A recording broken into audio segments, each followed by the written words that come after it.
Banyaknya praktek penambangan ilegal yang merusak lingkungan dan merampas hak negara tampaknya menjadi perhatian khusus Presiden Prabowo Subianto. Hari Minggu lalu, Presiden Prabowo menggelar rapat terbatas dengan sejumlah anggota Kabinet Merah Putih di kediaman pribadi Hambalang, Kabupaten Bogor, Jawa Barat. Ratas membahas penertiban kawasan pertambangan, konsekuensi hukum atas pelanggaran serta aktivitas ilegal di sektor kehutanan dan pertambangan, hingga penanganan sejumlah kawasan ilegal yang sulit dijangkau aparat. Presiden pun memerintahkan Menteri Pertahanan Syafri Syamsuddin agar menindak tegas pelaku tambang ilegal.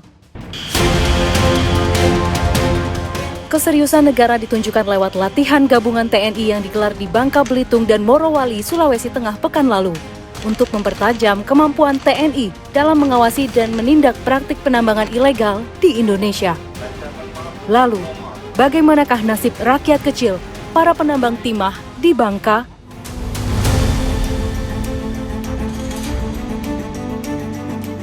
Timah yang melimpah di Bangka Belitung seakan menjadi berkah bagi warganya.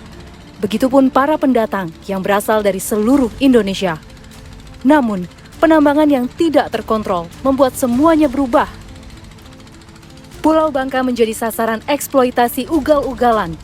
Tanahnya dikeruk, lautnya dijarah, dan hutannya dibabat habis. Alhasil, lahan kritis di Pulau Bangka kini mencapai tak kurang dari 167.000 hektar atau setara dengan 4 kali luas kota Surabaya. Kali ini saya dan tim Indonesiaku bertemu dengan Maria yang sudah menambang timah selama 35 tahun. Semenjak ditinggalkan oleh mendiang suaminya, Maria mengajak Azan, anaknya, untuk menambang timah. Bisa, dia begawe dulu. Oh gitu.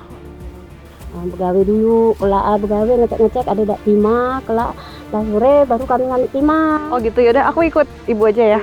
Boleh.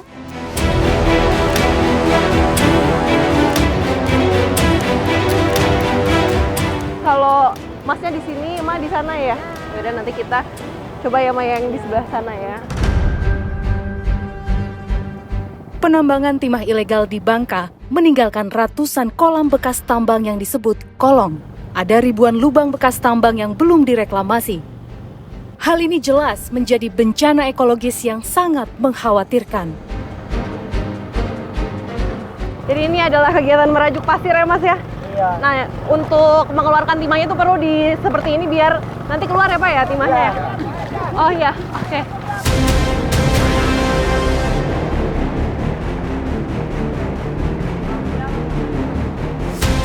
Selama penyedotan pasir berlangsung, para pekerja melakukan pengecekan secara berkala. Apakah sudah ada timah akan keluar atau tidak? Dalam satu hari, para penambang bisa berpindah ke beberapa lokasi kolong. Dengan kata lain, mereka hanya mengais sisa-sisa timah yang ada. Azan dari ketika? Dari kelas 2 dia berhenti. Aduh, bapaknya sakit, jadi tidak siapa yang kawanku nyari timah kayak macam ini. Oh. Azan tuh mikir mamanya berhenti sekolah. Mencari timah sudah menjadi keseharian Azan sejak umur 13 tahun. Pekerjaan tersebut pun berlanjut sampai saat ini ketika Azan sudah memiliki keluarga kecilnya sendiri.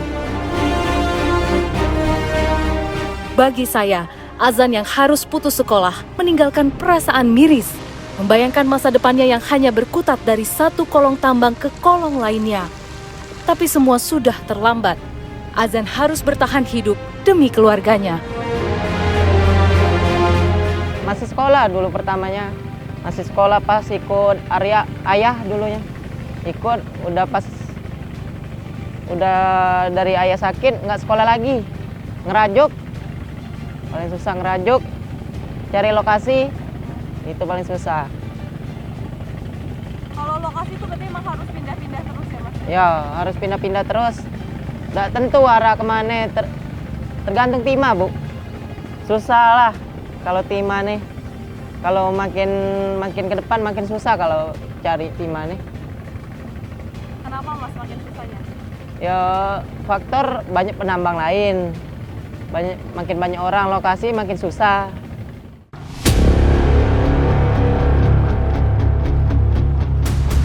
Azan hanya diupah Rp50.000 per hari. Padahal, pengambilan timah menghabiskan waktu dari pagi sampai sore hari. Ini adalah proses penyucian timah. Ini udah sebenarnya sebentar lagi selesai ya Pak ya? Ya. Ini tuh udah kelihatan ya. Secara timahnya tuh udah lebih terlihat. Kalau misalnya tadi kan sebelumnya itu masih tercampur dengan pasir, ini tuh udah lebih hitam lagi. Dan ini prosesnya juga cukup panjang ya, harus dicuci berkali-kali. Dan setelah dibilas tuh pasirnya harus dibuang-buangin secara berkala biar timahnya itu semakin keluar lagi. Ini kira-kira kita dapat berapa kilo nih Mas? Begini. Sekiloan ya. Untuk mendapatkan timah yang sekilo ini aja tuh prosesnya panjang sekali dari pagi sampai sekarang. Ini prosesnya nggak berhenti ya Mas ya.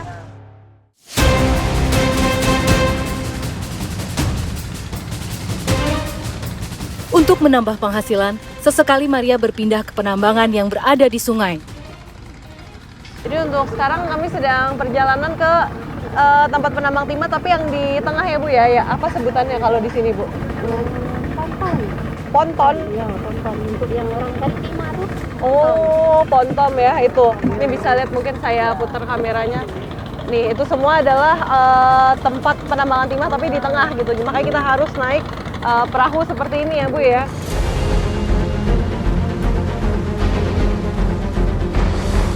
Akhirnya, saya sampai di salah satu pertambangan timah yang ada di tengah sungai. Lokasinya cukup jauh dari kawasan permukiman. Pertambangan ini adalah pertambangan dengan skala besar. Perharinya, para penambang bisa menghasilkan timah sampai 1 ton.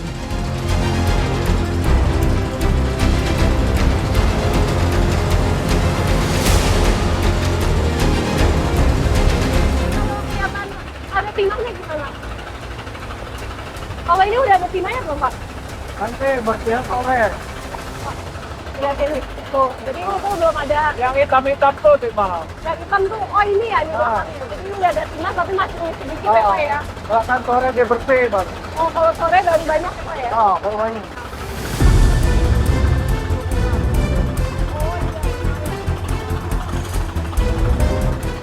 Bapaknya emang dikit-dikit ya Bu ya?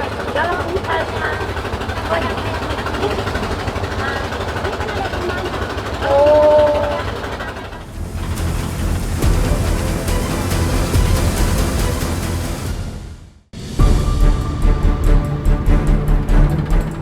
Menambang timah dianggap sebagai jalan cepat menghasilkan uang tanpa butuh persyaratan yang ribet. Asal mampu secara fisik dan punya sedikit keberuntungan, jadilah mereka pekerja tambang. Ini yang menurut saya membuat warga Pulau Bangka dan pendatang lainnya setia untuk bergantung pada tambang timah. Kawasan yang sudah ditinggalkan oleh PT Timah menjadi lahan subur bagi warga untuk mencari sisa timah. Tidak terkecuali untuk Maria dan Azan yang mencari timah bersama dengan Andy, salah satu pemilik tambang timah skala kecil. Ini sih kalau ini masa depan ini tergantung dari pemerintah. Kan kadang-kadang harga timah kemarin sempat anjlok, ini kan baru-baru naik. Kemarin sempat anjlok, naik 100.000 juga ada. Nggak sesuai. Kelihatannya sih kalau per kilo tuh mahal, ya barangnya dikit, tapi biaya operasional itu lumayan. Gitu. Jadi dihitung-hitung kalau 5 kilo tuh dihargai 1 kilo 100 tuh nggak ada dapat apa-apa. Minimal mau paling nggak 20 kilo, belasan kilo baru kita dapat.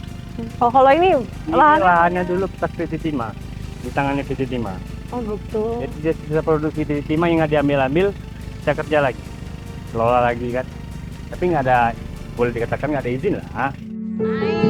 Besok udah tahu Tuhan tuh memberi rezeki kita amalkan tidak.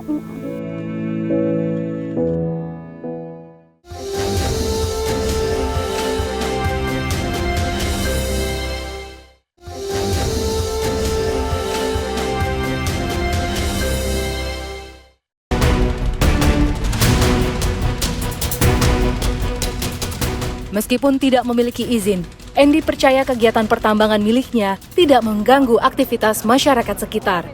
Ia bahkan tak takut jika ada razia. Andy bertekad lebih enak memiliki usaha sendiri meskipun tanpa izin. ia merasa bebas di tengah ketidakpastian dalam menambang timah. Toh, kalau dihitung, rata-rata perharinya, tambang kecil yang diklaim milik Andy ini dapat menghasilkan 5-30 kilogram.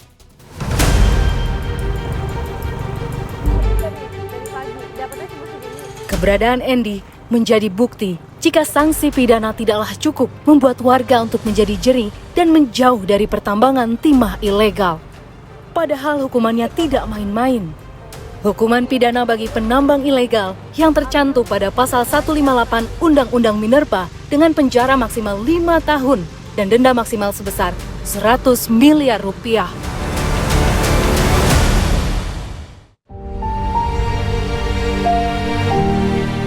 Walau sudah bekerja mati-matian, hasil yang didapat tidaklah seberapa.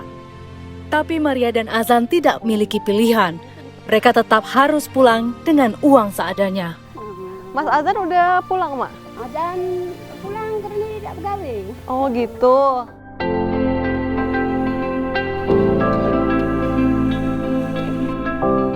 Hari ini, nyaris tidak ada yang bisa dimasak. Hanya daun singkong yang dipetik dari kebun tetangga menjadi menu makan siang kami.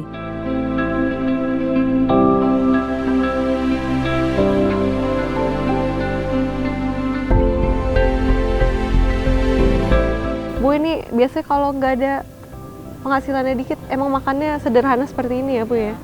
Mana makan nyaman kalau mendak deh, enggak nih lah. Ada Yang nasi gila syukur. Yang penting bisa mengenyangkan ya, Mak ya. Mirisnya, kemiskinan dari menambang tidak membuat warganya surut dari pekerjaan ini. Pemerintah juga sepertinya hanya memandangnya sebagai keseharian, bukan kondisi yang gawat darurat untuk segera dibenahi.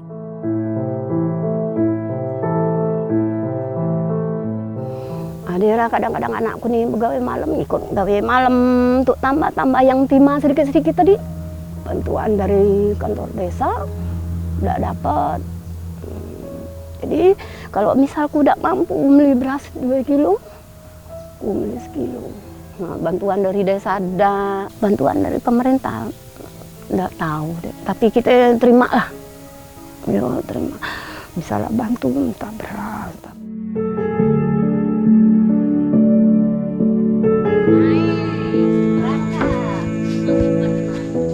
Di rumah bedeng atau disebut camp oleh warga setempat, Maria tinggal bersama Azan, istri dan anaknya. Dalam pandangan saya, ini jelas bukan tempat ideal untuk dua keluarga hidup bersama.